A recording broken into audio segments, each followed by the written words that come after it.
Sebelum ini kita membaca doa yang kadang-kadang Pak Imam pun masih lagi terbawa-bawa doa.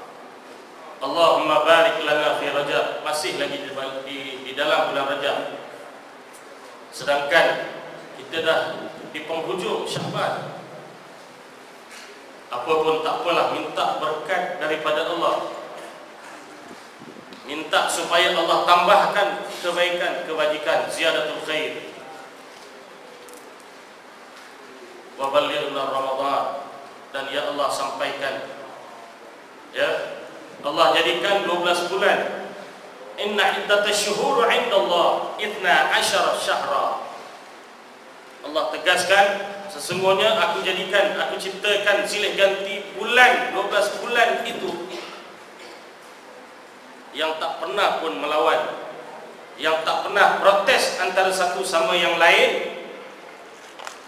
Ianya tetap datang dan pergi. Ini namanya bulan, silih ganti bulan.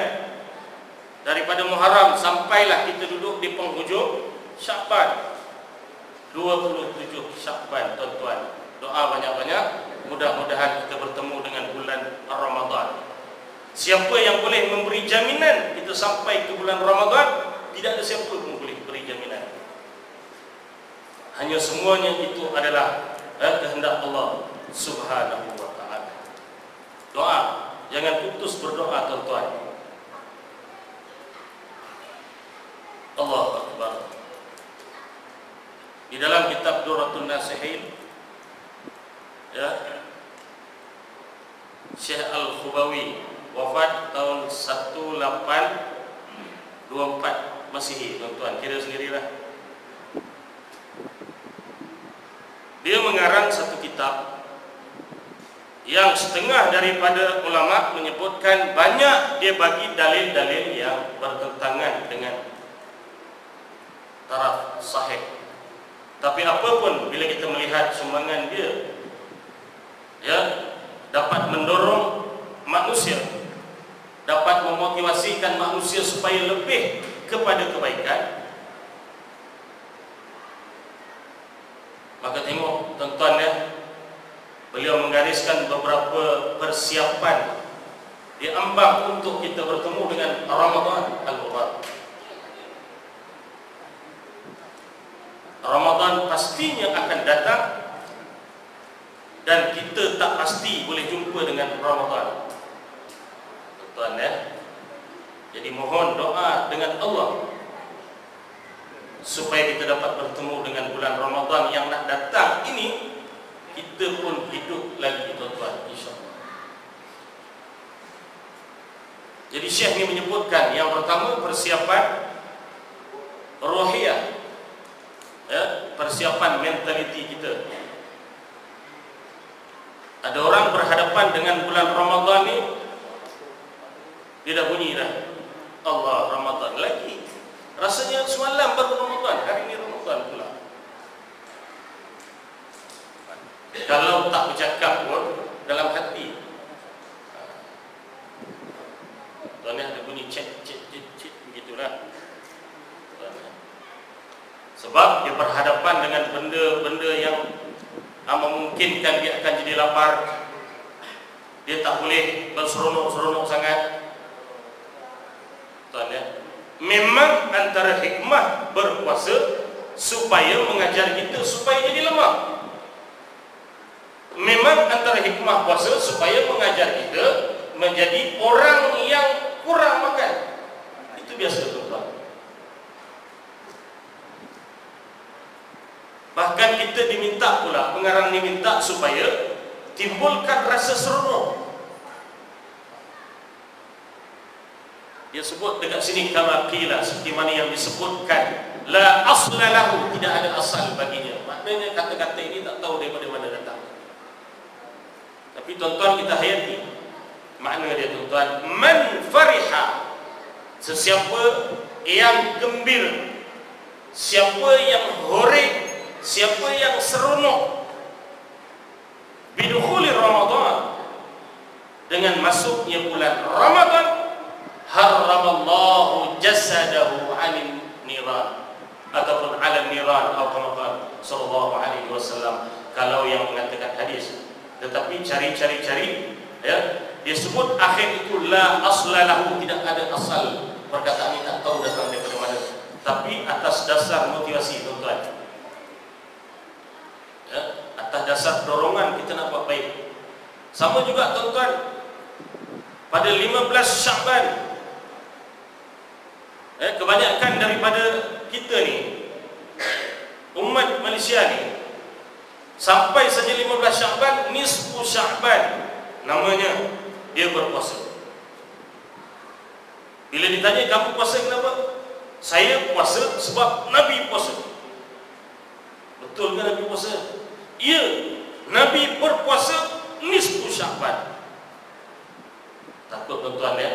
Sahabat bertanya kepada Nabi SAW, "Ya Muhammad, kami tak pernah tengok Tuan berpuasa selain daripada bulan Ramadan, selain daripada bulan Sya'ban, banyak betul Tuan berpuasa." Dia kata. Apa kata Nabi SAW? Nabi tak sebut hari ini separuh daripada bulan Sya'ban, maka aku minta kalian berpuasa. Dia tak sebut begitu. Tapi dia sebut kepada para sahabat yang bertanya, dia kata, seandainya Allah Ta'ala angkat amalan aku pada hari ini, aku suka Allah Ta'ala angkat amalan aku dalam keadaan aku sedang buat baik, dalam kurungan sedang berpuasa. Itu saja tuan-tuan.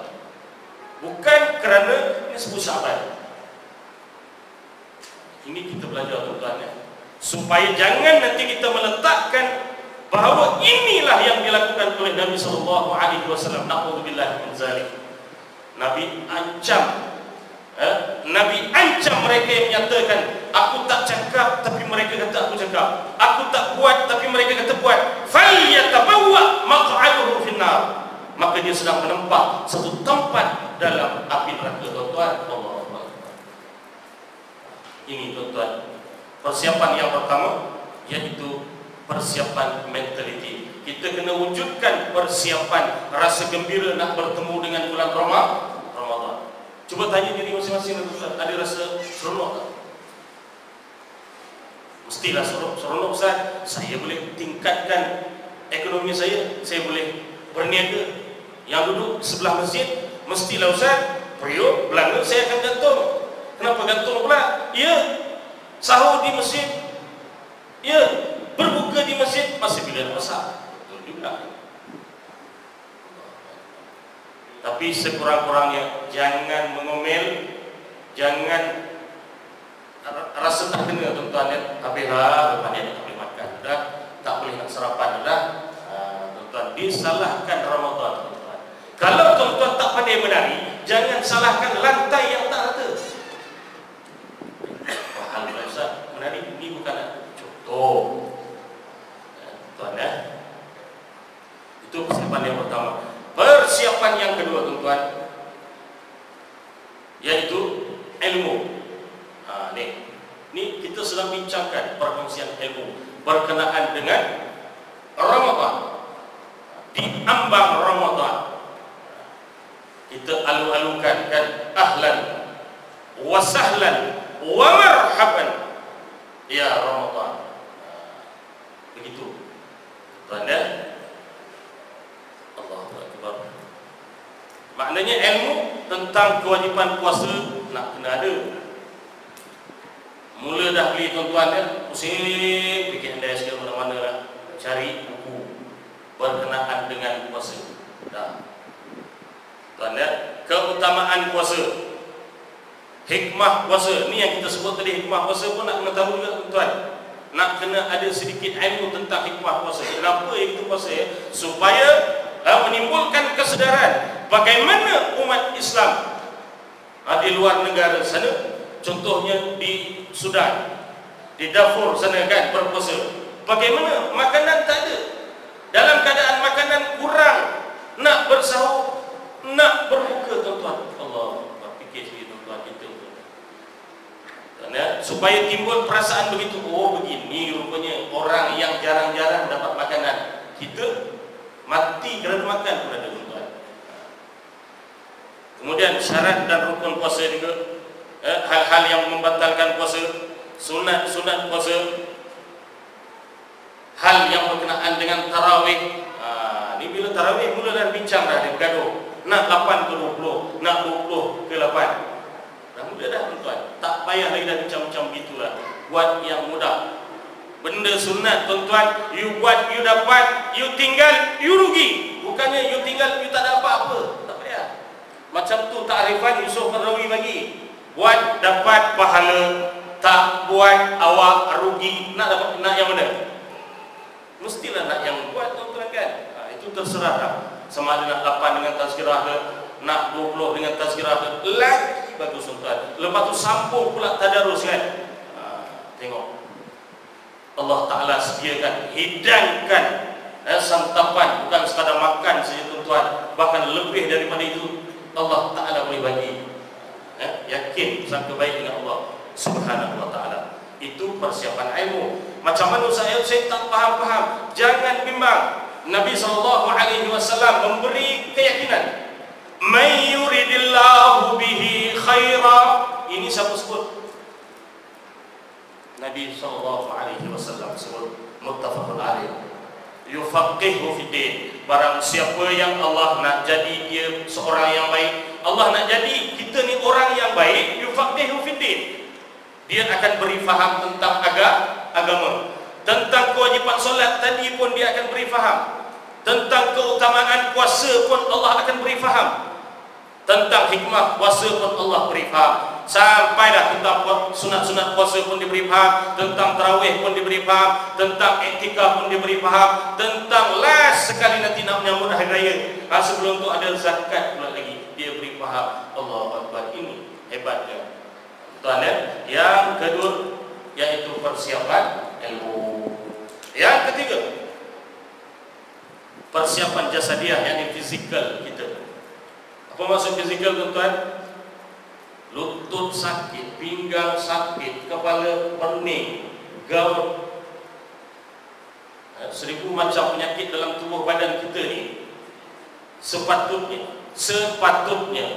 sebaik saja habis Ramadan, masuk Syawal, mula dah repair, masuk workshop tuan-tuan, baiki, berubat. Ini tidak tahu-tahu dah di penghujung 27 Sya'ban macam ni, barulah macam mana lah nasib saya ni Ustaz, memanjang saya ni sakit.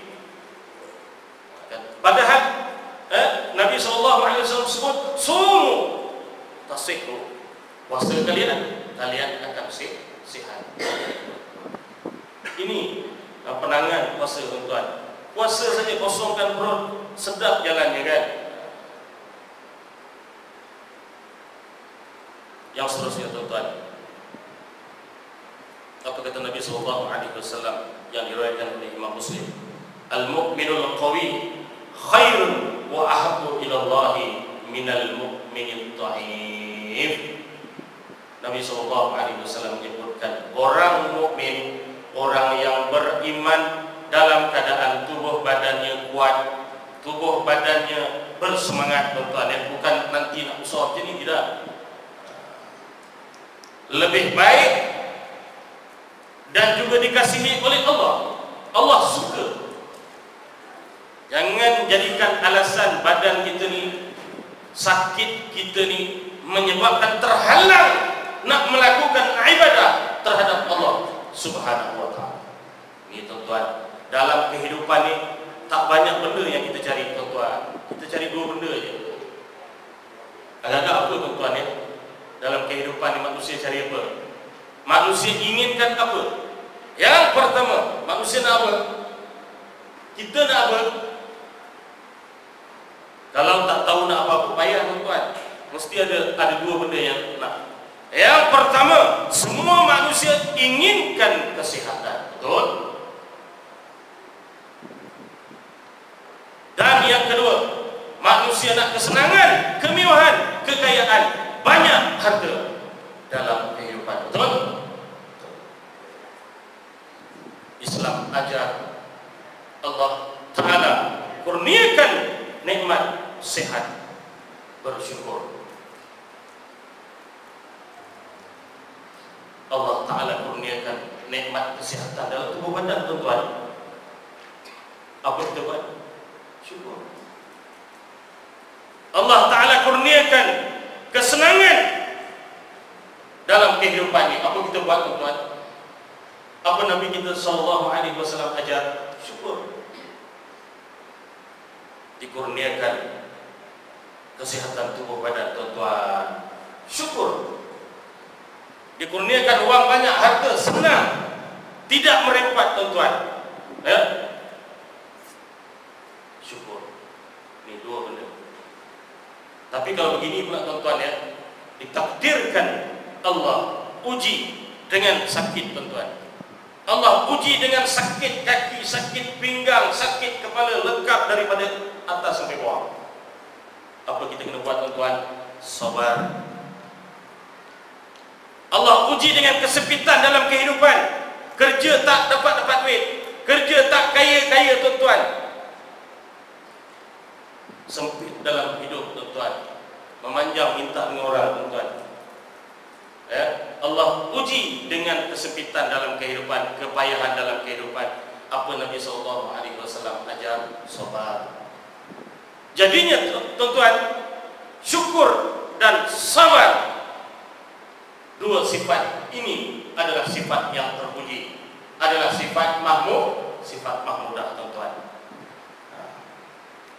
Jadi dua sifat ini, tuan-tuan, kan, antara asbab Allah Ta'ala nak beri kasih sayangnya kepada hamba-Nya, dan juga antara asbab syukur dan sabar dalam kehidupan ini menjadi punca Allah Subhanahu wa Ta'ala nak beri keberkatan dalam kehidupan. Amin. Kita belajar, tuan-tuan. Bila Allah uji kita dengan sakit sikit, tuan-tuan, dah malas, tuan, sakit patutnya sabar. Sempit dalam hidup, kan, nak makan pun payah, tuan-tuan. Sabarlah.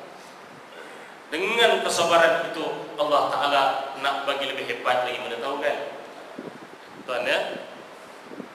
Yang seterusnya, tuan-tuan,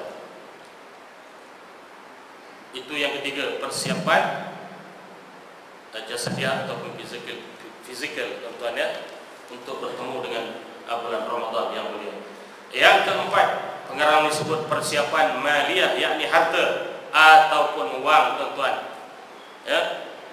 Habis saja bulan Ramadan tahun lepas, ya, kita berazam betul nak infak, nak sedekah, nak beri makan orang, apa lagi, nak mengeluarkan sedikit pemberian, ya, kepada surau, masjid, dan kepada siapa yang datang, lah, tuan, ya. Lain macam dia punya kehebatan dalam bulan Ramadan itu, tuan, ya.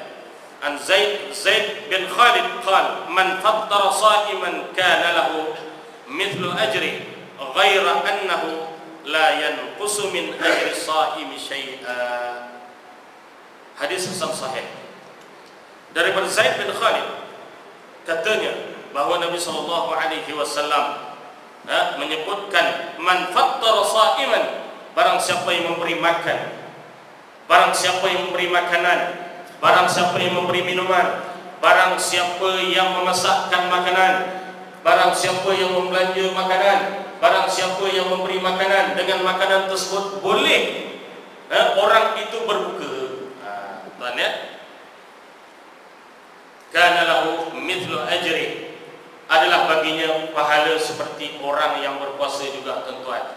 Ini muslimat ni kena dengar baik-baik ni, tuan-tuan. Kadang-kadang tak selesai masalah ini. Saya uzur, ustaz, macam mana pula, ya, saya nak buat baik, saya nak buat pahala, Allah tidak lihat kepada uzur.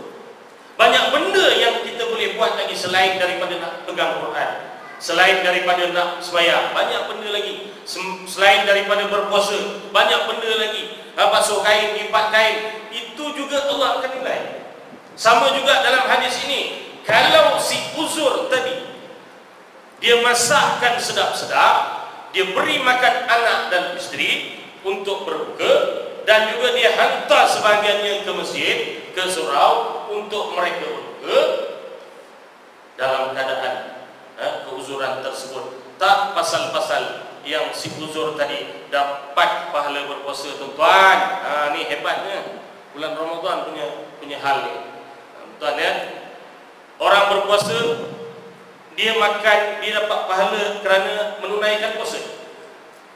Yang orang bagi makan tadi, kalau dia uzur, dia masak, dia belanja makan, dia dapat pahala seperti orang yang berpuasa juga.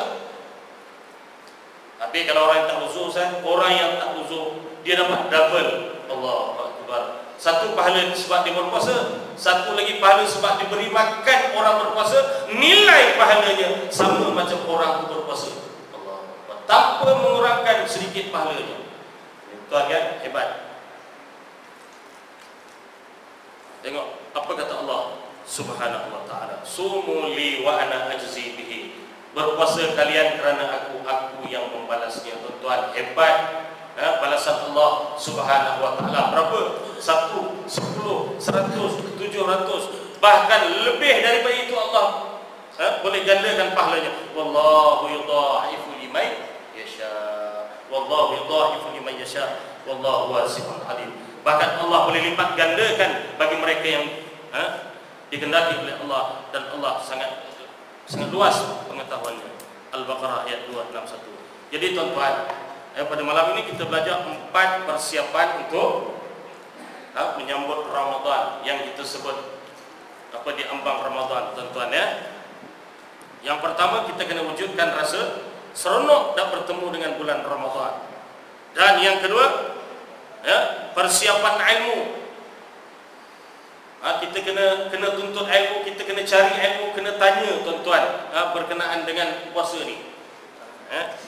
Kemudian yang ketiga, persiapan fizikal. Maknanya kalau sakit berubatlah tuan-tuan, berubat. Dan juga kita kena timbulkan sepanjang bulan Ramadan tu kesabaran, sabar memainkan peranan yang penting tuan-tuan ya.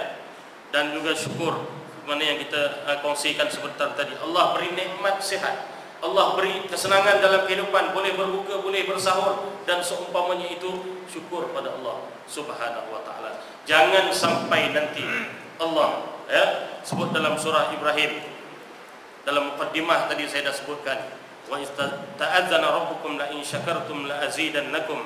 Ketika mana Allah Subhanahu wa taala memberitahu kepada kalian, seandainya kalian bersyukur, nescaya aku akan tambahkan lagi nikmat tersebut.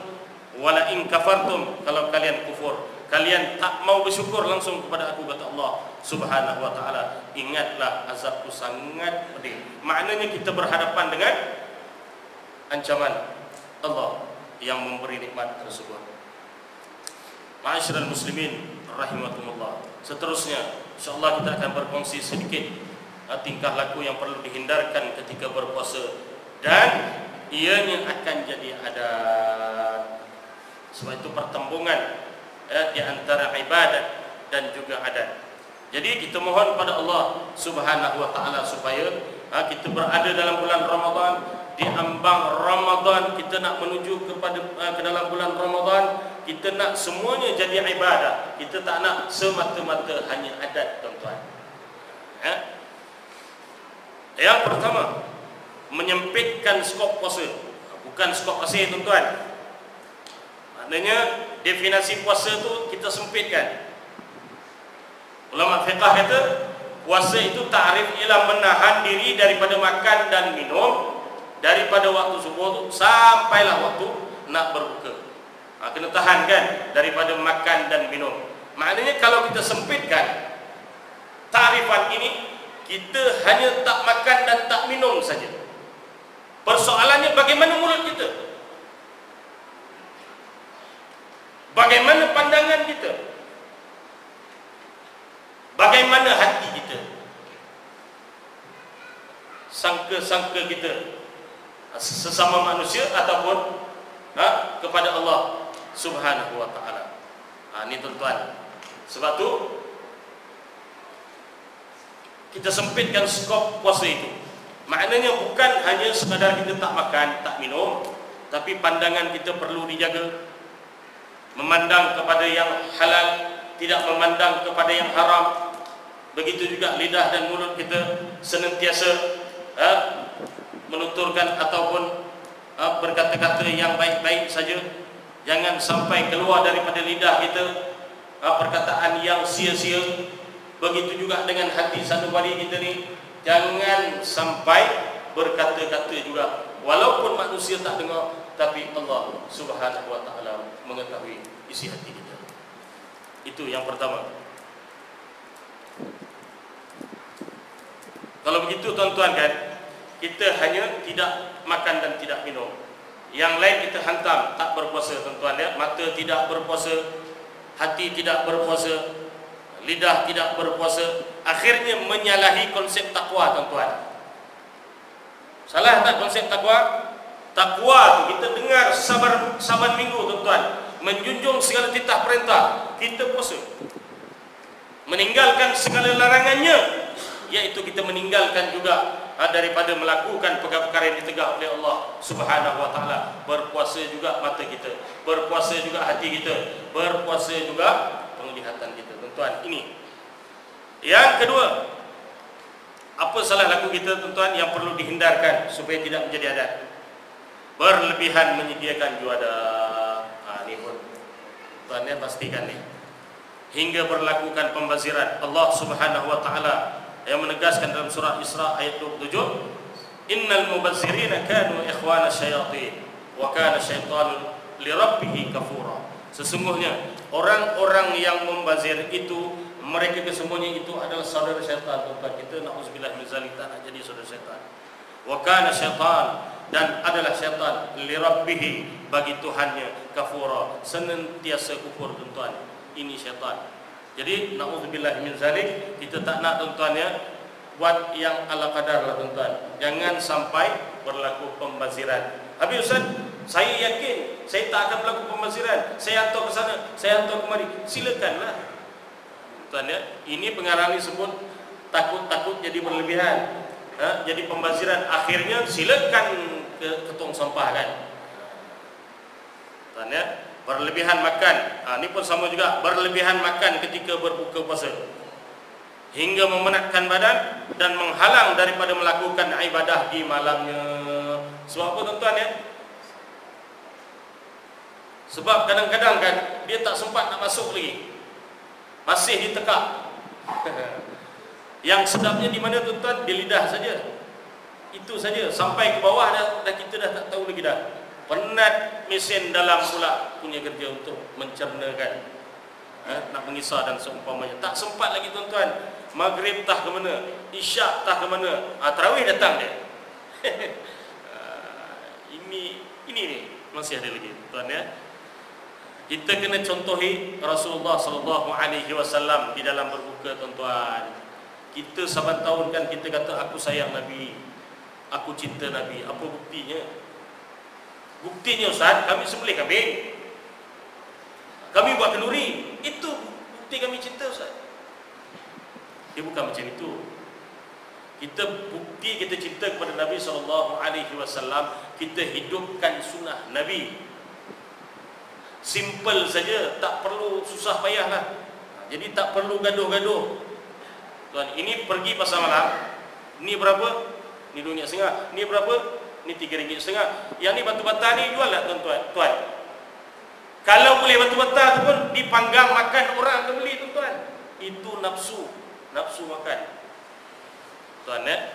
Kita kena ikut contoh Nabi SAW dalam melaksanakan iftar buka tuan-tuan. Yang pertama ni ya, kita kongsi hadis riwayat Abu Daud, Ahmad dan juga Tirmizi. Yang pertama, Nabi SAW akan ambil rutab. Rutab ini ialah kurma basah, tahu kan? Kalau tidak punya kurma basah, Nabi akan berbuka dengan tamar. Tamar ni maknanya kurma kering pula. Kalau tak ada, dia akan minum beberapa teguk air. Air itu pula Ustaz, nak taruh air batu ke? Tak payah. Dia kata sebut air saja, dia tak sebut itu. Kalau macam tu lebih baik minum air Milo. Kenapa tak tanya air Milo kan? Fresh orange kan? Sedap juga tuan ya. Itu Nabi SAW ajar kepada kita. Berbukalah dengan rutab, kurma basah.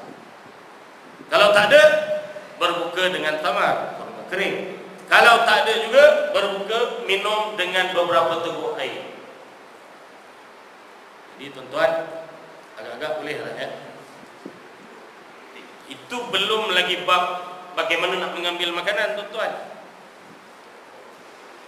Nabi ajar dengan 3 jari. Macam boleh 3 jari. Macam mana nak makan dengan 3 jari? Banyak sangat dia punya songainya kan. 3 jari. Lebih baik lagi dengan 1 jari. Tuan-tuan, ini semua membuktikan kita cinta kepada Nabi SAW. Tuan-tuan, banyak benda yang kita boleh buat. Lepas ni tak payah gaduh lah. Nak menyediakan gedang air tu kadang daripada hujung sana sampai ke hujung sana. Meja tu pun boleh berkata-kata kalau dia nak, boleh protes. Sana leci, bandung, rondong, cincau, soya, kopi, teh ais, teh panas, air suam, air mineral. Boleh tuan-tuan, boleh senaraikan. Jadi tak payah bersusah-susah tuan-tuan ya. Boleh jimat. Yang seterusnya, ini pun sama juga tingkah laku yang perlu dihindarkan tuan-tuan ya. Pilih malam yang ada fadilat saja. Rasanya las-las ni dah ada macam ni. Dulu kan sebelum masuk Ramadan saja, radio lah utamanya akan mewar-warkan malam yang pertama ini, barang siapa yang hadir ke rumah Allah melaksanakan ibadah isyak dan seterusnya, melaksanakan solat sunnah tarawih bersama dengan imam, maka ganjarannya beliau akan dikalungkan dengan rantai yang diciptakan daripada surga Allah Subhanahu wa taala. Ini semua hadis palsu tuan-tuan. Allah datang siapa Allah ini, dia hanya pilih malam yang tertentu sahaja untuk hadir bertarawih tuan-tuan. Tingkah laku begini mesti dijauhkan tuan ya. Seperti malam-malam ganjil saja, ini pun sama juga. Malam ganjil dipilih, malam genap dia tak datang. Tuan ya, sesiapa bertarawih malam sekian-sekian, maka ia akan, ini yang kita kongsikan tadi tuan. Yang keempat, apa disebut ni? Malas bekerja. Ini bagi yang bekerja lah, yang punya majikan bekerja tidak produktif dan juga tidak proaktif tuan-tuan, bermalas-malasan. Takkan tak tahu pun kan kita bulan Ramadan, bos pun puasa, kita pun berpuasa, faham-faham je lah, duduk je lah ya. Jangan jadi alasan bahawa puasa tu menyebabkan kita tidak proaktif dan juga produktif tuan-tuan. Bayangkan Nabi dan para sahabat berperang tuan, berperang lagi. Tak ada Nabi SAW kata apa, boleh kerana puasa mau kita balik semua dah, tak payahlah berperang apa, mati-mati ni kan. Tak ada. Nabi istihar lagi, hayya 'alal jihad, mari berjihad. Ni tuan-tuan, barang tuan-tuan ya, itu tunjuk letih. Tapi memang ada Nabi SAW ajar, kalau ada satu orang datang, ajak gocok, ajak bertumbuk, baru boleh kita sebut inni sahib, aku sedang berpuasa. Bila kita jawab macam tu kan, baru boleh, kau puasa ya, duduk diam-diam. Jangan jadi alasan. Puasa malas sembahyang, puasa malas mengaji, puasa malas cuci baju, puasa malas mandi, mana ada juga malas segala-galanya. Okey, yang seterusnya, yang kelima tuan-tuan, mengabaikan ibadah malam, berjemaah maghrib kalau dapat, dan seterusnya isyak, dan juga solat tarawih, Bukan tarawih saja tuan-tuan, duduk ramai-ramai sampai biar pening kepala tu imam dan juga pengerusi. Semua pakat nak bertadarus pula tahun ini tuan-tuan. Sampai terpaksa hadkan pula, dah kamu boleh, kamu balik, kamu boleh, kamu balik. Pening kepala, penuh macam ni semua nak bertadarus jauh. Tapi itulah dia, mengabaikan ibadah malam, berjemaah maghrib, isyak, bertarawih, bertadarus dan lain-lain kebaikan kerana sibuk menonton TV atau lain-lain urusan. Waktu maghrib ni lah nak disiarkan siaran yang sedap-sedap itu ada. Anak-anak tengok, bukan anak-anak saja, bapa kepada anak pun tumpang tengok sekali, ibu kepada anak pun tolong tengok sekali. Tengok bersama-sama, tengok beramai-ramai. Akhirnya lupa pula dia sedang berada dalam bulan Ramadan. Sebelum masuk bulan Ramadan, dia orang yang pertama sekali ikut nak abah baca, ibu baca. Baca apa? Baca Allahumma barik li fi Sya'ban wa ballighni Ramadan. Baca, ya Allah berkati aku dalam bulan Sya'ban. Dalam bulan Sya'ban dah masuk pula dalam bulan Ramadan, dah lupa dia. Apa yang perlu dibuat, apa yang jangan dibuat, apa benda yang lara, apa benda yang sia-sia tuan-tuan, semuanya akan dilipat gandakan oleh Allah Subhanahu Wa Taala. Jangan main-main. Yang melipat apa kain dapat pahala, 1000 bulan melipat kain. Baca Quran 1000 bulan baca Quran kalau dapat Lailatul Qadar. Menggantung langsir. Pelik kawan tu dalam surga kan, kamu pahala tak ada banyak sangat, apa pasal kamu masuk ni? Tak, saya kebetulan kan pukul 3 pagi, malam tu Lailatul Qadar, saya lipat kain. Itu jawabnya. Ada orang duduk dalam syurga Allah Subhanahu Wa Taala, bukan hebat mana pun, tapi amalan-amalan kecil-kecil masuk tandas, flash, nampak sampah kutip, nampak belarak, faham belarak, nampak pelepah kelapa menghalang jalan, berhenti sekejap, kutip, buang. Allahu Akbar. Ini kebaikan yang dilakukan tambah-tambah dalam bulan Ramadan, tuan-tuan. Jangan sia-siakan. Kita minta masuk dalam bulan Ramadan, Allah kabulkan doa kita, tuan. Tapi malam ni betul. Jangan mengganggu tuan-tuan ya, doa banyak orang. Ramadan pastinya akan datang, tapi kita belum pasti boleh bertemu dengan bulan Ramadan, tuan. Tapi hanya kekuatan doa saja, tuan ya. Yang seterusnya, yang keenam, malas membaca Al-Quran. Tapi saya rajin Ustaz, malam Jumaat, malam ni saja sebab Ustaz datang. Kalau tak, saya baca Yasin Ustaz. Maknanya menghadkan Yasin saja dia tak baca, surah lain dia tak nak baca. Sedangkan Nabi SAW bersama para sahabatnya khatam Quran dalam bulan Ramadan, tuan-tuan. Ini sunnah Nabi SAW. Jadi tuan-tuan azamlah. Kalau saya dulu contohnya kan, Tuan berkata begini, masa saya 6 tahun, masa saya 12 tahun bersunat dulu. Ini depan-depan itu sunat semua, lewat semua ni. Tingkatan 2, tingkatan 1, tingkatan 3 kan. Masa tu baru khatam Quran. Ni nak masuk bulan Ramadan, azam tuan-tuan pada tahun ini nak khatam Quran bersama grup tadarus ataupun secara individu, tuan-tuan. Azam ya, besar pahala di sisi Allah Subhanahu Wa Taala. Dan yang ketujuh, malas berdoa. Ada orang tak tahu doa, tuan ya. Macam mana nak berdoa? Saya tak pandai bahasa Arab. Allahu Akbar. Berdoa jangan nanti bahasa Arab. Kita faham bahasa apa saja bahasa Allah Subhanahu Wa Taala yang jadikan. Tidak ada masalah, tuan-tuan ya. Orang yang berpuasa doanya dikabulkan oleh Allah Subhanahu Wa Taala.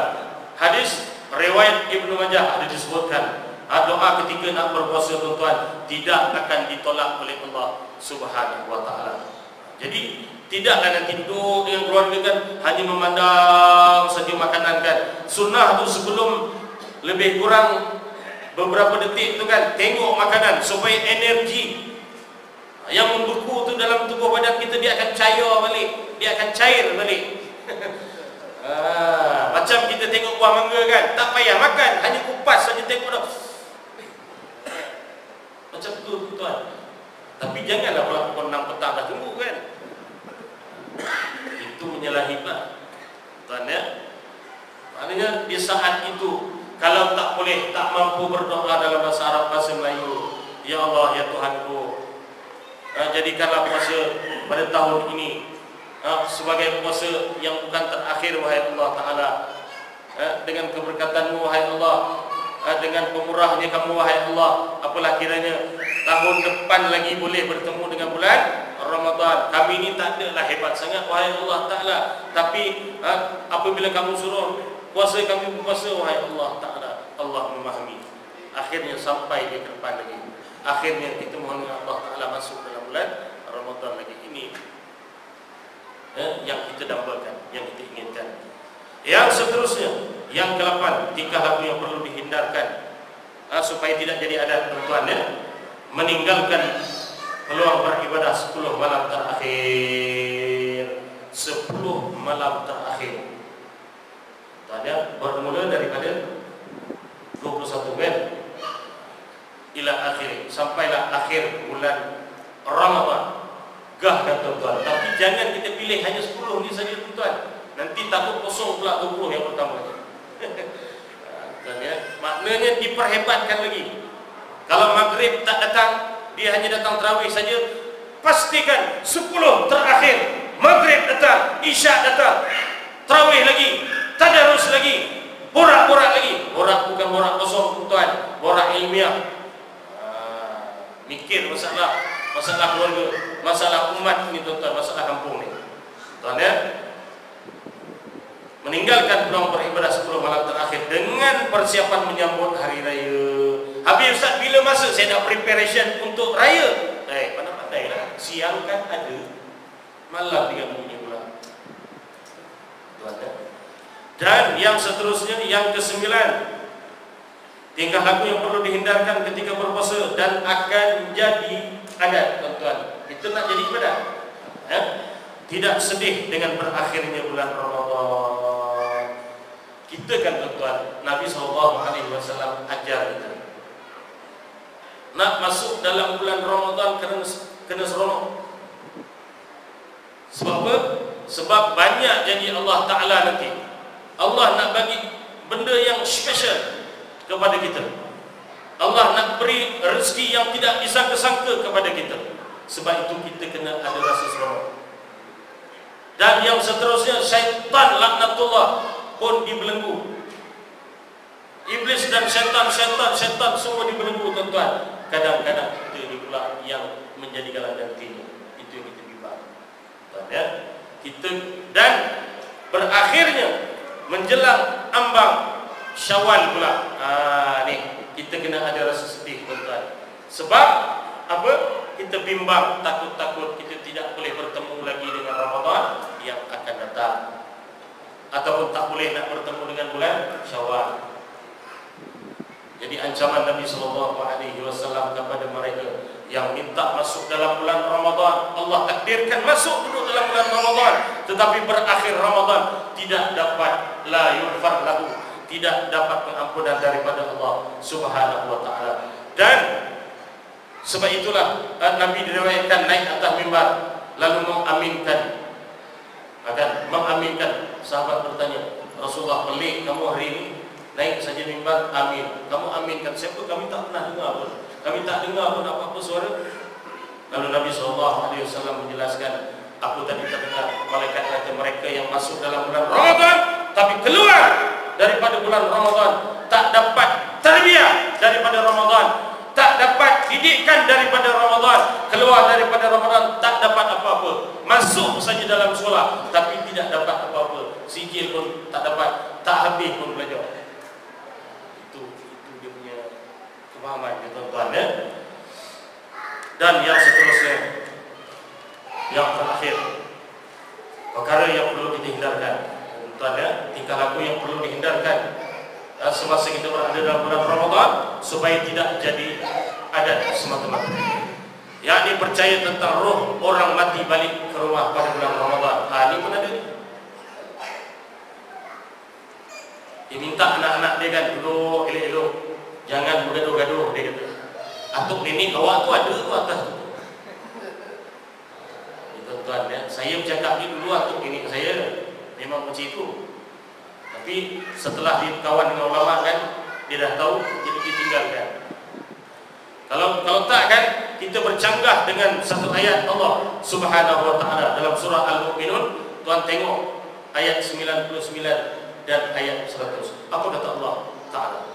A'udzu billahi minasyaitonir rajim. Hatta idza jaa ahaduhumul maut qala rabbi irji'un la'alli a'malu salihan fima taraktu kalla innaha kalimatun huwa qailuha wa min waraihim barzakhun ila yaumi yub'atsun. Shadaqallahul azim. Apa kata Allah? Sehingga apabila datang seseorang yang mati di kalangan kamu, maknanya salah seorang daripada ahli barzakh, orang yang telah mati itu, dia berinteraksi dengan Allah Subhanahu wa taala. Qala rabbi irji'un, dia berkata, "Hei Tuhan, kembalikan aku semula." Dia nak minta balik tahu orang yang duduk dalam kubur tu, orang yang mati. La'alli, untuk apa dia minta balik? La'alli, supaya aku a'malu salihan, dapat buat baik. Dulu Allah Ta'ala semasa dia hidup, Allah Ta'ala kata kamu kena buat baik. Dia tak buat baik dia. Semua direbat, arak pun ditogak, nombor ekor pun dibeli, rasuah pun diterima, macam-macam berbentuk dosa ni semua dilanggar. Akhirnya bila mati saja minta dengan Allah Ta'ala, "Hei Allah, bangkitkan aku, pulangkan balik aku nak ke dunia, aku nak hidup balik." Sebab apa? Sebab nak buat baik. Ini saja. Fima taraktu, yang telah tinggalkan tempoh hari. Ini orang yang mati itu semua. Innaha kalimatun hiya qailuha. Ini ni kan Allah Ta'ala kata. Ini ni kan kata-kata ni, engkau je yang cakap macam ni, orang lain tak cakap macam ni. Orang yang putus asa, orang yang menyesal tak sudah, dia minta nak balik-balik, nak buat baik orang yang mati itu. Allah Ta'ala kata sekali-kali tidak. Memang tak benarkan. Kata-kata ini hanya keluar daripada mulut kamu saja, dia kata. Allah Ta'ala kata, "Min waraihim barzakhun," sedangkan kamu sekarang ni berada dalam alam barzakh. Ila yaumi yub'atsun, hingga satu masa kamu akan dibangkitkan balik. Hukum akal kata orang yang mati dia tak berbalik lagi dah. Hukum akal kata orang yang keluar daripada perut ibunya, duduk dalam kealam kehidupan ini, mana mungkin dia akan masuk ke dalam janin ibu lagi. Boleh tak? Sebab itu transit Allah Ta'ala jadi cantik. Duduk dalam janin, duduk keluar lahir dia dalam alam kehidupan, duduk dalam alam barzakh, kemudian dibangkitkan balik menuju mahkamah Allah Subhanahu wa Ta'ala, sama ada dihalakan jalan kesyukuran ataupun jalan kekufuran. Allah sebut, "Fahadainahun najdain," kami tunjukkan kepada kamu dua jalan. Kamu pilih jalan ini, selamat kamu. Kamu pilih jalan itu, tak selamat kamu. Tuan, ini Allah Ta'ala dah sebutkan. Tuan ya, jadi kepercayaan ini buang jauh-jauh tuan, kerana bercanggah dengan ayat Allah surah Al-Mu'minun ayat 99 dan 100. Dan yang satu lagi kepercayaan, perlu dinyalakan lampu pada malam 7 lekor. Saya pun tengok dalam kamu lekor tu apa makna dia. Yang saya tahu lekor, tak tahulah tuan-tuan nak tarifkan apa. Ada yang tahu tak? Kalau kampung saya kan 7 lekor tu, maknanya 7 yang terakhir. 7 yang terakhir beranggapan malaikat turun. malaikat turun nak bawa rahmat, dalam keadaan malaikat tu rabun, naudzubillahi min zalik.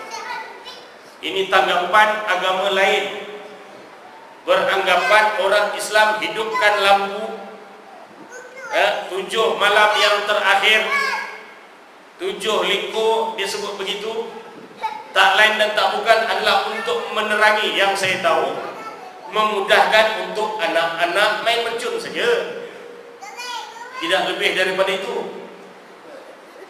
tuan ya. Tapi ada yang berpandangan begitu. Jadi mereka, persepsi mereka selain daripada agama Islam, mereka beranggapan oh malaikat turun, dalam keadaan malaikat itu rabun, dia kata. Allahu Akbar. Tapi kampung Baru Haikau tak sangat kurang, jalan tak penuh lampu, apa kan, membazir.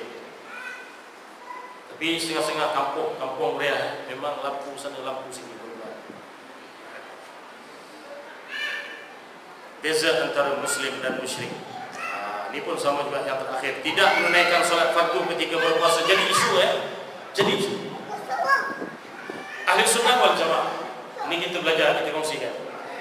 Selagi mana kita berpegang bahawa puasa Ramadan ini, solat ini ibadah-ibadah yang menjadi rukun Islam tu kan, kita meyakini bahawa kefarduan ini adalah datang daripada siapa? Daripada Allah. Kita berkeyakinan, kita mengimani bahawa puasa, menjalankan ibadah puasa bulan Ramadan dan salat 5 waktu 1 hari 1 malam ini adalah kefarduan daripada Allah. Tinggal lagi kadang-kadang kita tertinggal, kita tak puasa, maknanya kita tidak melakukan kewajipan. Seorang yang tidak melaksanakan kewajipan, maka dia tetap berdosa. Kufur tak dia tidak jadi kufur, selagi mana dia tidak ingkar kefarduan tersebut, cuma dia tinggalkan kewajipan. Ini ahli sunnah wal jamaah punya pandangan. Tetapi kalau pandangan selain daripada ahli sunnah wal jamaah, sama ada kamu percaya atau tidak, kamu jalankan kewajipan atau tidak, semuanya final, semuanya ada di dalam neraka Allah Subhanahu wa taala. Kita tidak sesyadid itu. Kita tidak sesyadid itu, tidak seganas itu, tidak seterus itu, tuan-tuan ya. Sebab mereka berpandangan beza antara muslim dan musyrik, al-farqu bainal mu'min, bainal muslim wal musyrik fi tarikis salat, fi tarkis salat. Beza di antara muslim ataupun orang yang beriman, di antara orang yang syirik dengan Allah Subhanahu wa taala adalah mereka yang meninggalkan solat. Itu timbul isu. Ustaz, ada orang berpuasa, memang full 30 hari dia berpuasa dalam bulan Ramadan, cuma ada satu benda dia slack. Apa benda? Dia tak nak solat. Puasa nak? Okey tak puasa dia? Okey, dalam keadaan dia meninggalkan kewajipan satu lagi, maka dia berdosa, tanggunglah dia. Puasa jalan macam biasa, tidak jatuh kufur. Ini pandangan ahli sunnah wal jamaah kan. Tapi kalau pandangan setengah yang lain, maknanya berpuasa dalam keadaan meninggalkan kefarduan ataupun kewajipan yang satu lagi, semua tak terpakai. Ini kita belajar, tuan-tuan ya. Tapi maknanya ya, balasan daripada Allah Subhanahu wa taala. Ada orang kan jumpa macam ni, tak apalah Ustaz, saya berdosa pun saya rela dulu dicampak dalam api neraka, akhirnya saya dikeluarkan. Ada yang nak macam tu kan? Ada yang sanggup dicampakkan dalam neraka dulu kemudian dikeluarkan masuk dalam surga Allah taala? Tak nak. Kita nak masuk dalam surga Allah bi ghairi hisabin, tanpa hisab. Ini kita nak. Jadi tuan-tuan, doa banyak-banyak di ambang Ramadan ya, bersempena dengan kita mengalu-alukan kehadiran Ramadan. Doa banyak-banyak, munajat kepada Allah Subhanahu wa taala supaya kita dihindarkan daripada salah laku yang tadi itu yang kita kongsikan, dan juga antara persiapan yang kita war-warkan sebelum tadi kita nak begitu. Dan akhirnya dan kita nak raih sebanyak mungkin janji Allah Subhanahu wa taala mana yang diriwayatkan dalam satu riwayat daripada Imam Al-Bukhari. Qala Nabi sallallahu alaihi wasallam, "Man shama Ramadan imanan wa ihtisaban, ghufira lahu ma taqaddama min dhanbihi." Sallallahu alaihi wasallam. Berkata Nabi sallallahu alaihi wasallam, sesiapa mana-mana orang yang berpuasa dalam bulan Ramadan dengan penuh keimanan, keyakinan dan juga keinsafan dan juga mengharapkan balasan daripada Allah Subhanahu wa taala, tak pasal-pasal diampunkan dosa-dosanya yang telah lalu. Allahu akbar. Dan seperti mana yang disebutkan 10 yang pertama itu Allah beri rahmat kepada kita, dan 10 yang kedua Allah ampunkan dosa kita, dan yang terakhir apabila Allah beri kasih sayang, Allah ampunkan dosa, Allah delete sekalian dosa kita, tidak lain dan tidak bukan Allah akan masukkan ke dalam nikmat Allah Subhanahu wa taala. Fadkhuli fi ibadi wadkhuli jannati. Jadilah kalian sebagai hamba aku. Jangan jadi hamba Ramadan. Jangan jadi hamba Ramadan. Kun rabbani wala takun ramadani. Jadilah kalian hamba aku, yakni menjunjung segala titah perintah dan meninggalkan segala larangan Allah Subhanahu wa taala. Dan awas kalian, jangan jadi hamba Ramadan. Perbetulkan niat itu tuan-tuan. Jadi cukup sekadar itu dulu perkongsian pada malam ini. Yang baik itu Allah, yang lemah itu daripada kata-kata saya selaku manusia. Aku qauli hadza wa astaghfirullahal azim li wa lakum wa lisairil muslimin wal muslimat fastaghfiruh.